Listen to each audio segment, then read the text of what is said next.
जब दो सगे भाई अदालत में खड़े होते हैं तो लोग यही समझते हैं कि ज़रूर विरासत, ज़मीन या कोई पैसों का झगड़ा होगा, लेकिन सऊदी अरब से सामने आने वाला ये सच्चा वाक़या इस सोच को मुकम्मल बदल देता है और दिल को छू जाता है। मुअम्मर शख्स हिज़ामुल गामिदी को अपने ही छोटे भाई के खिलाफ अदालत में खड़ा होना पड़ा और ये मुकदमा न पैसों का था, न ज़मीन का था, न विरासत का था, बल्कि दोनों भाई इस बात पर इसरार और झगड़ रहे थे कि अपनी माँ की खिदमत करने के हक पर। यानी उनमें से एक भाई बोल रहा था कि मैं माँ की खिदमत करूँगा और दूसरा भाई बोल रहा था मैं माँ की खिदमत करूँगा। लिहाजा अदालत लगाई गई और अदालत के अंदर हिज़ाम जो बड़े भाई थे वो बेहद जज्बात से भर कर बोले कि जज साहब, मैं माँ की खिदमत बचपन से करता आया हूँ, माँ ही मेरी पूरी ज़िंदगी है, लिहाजा माँ की खिदमत करने का मौका मुझको दिया जाए। वहीं छोटे भाई ने कहा कि भाई आप खुद बूढ़े हो चुके हैं, लिहाजा आप आराम करें और माँ की खिदमत करने का मौका मुझको दीजिए।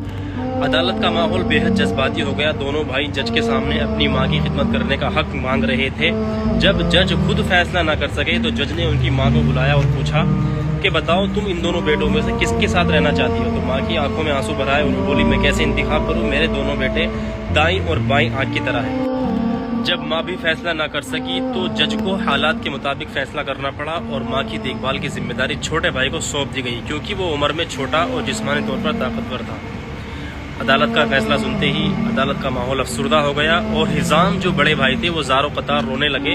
वो इसलिए नहीं रो रहे थे कि फैसला उनके खिलाफ आया है, बल्कि वो इसलिए रो रहे थे कि उन्हें ऐसा लगा कि उन्होंने अपनी माँ की बाकी ज़िंदगी में खिदमत करने का सबसे कीमती मौका गंवा दिया।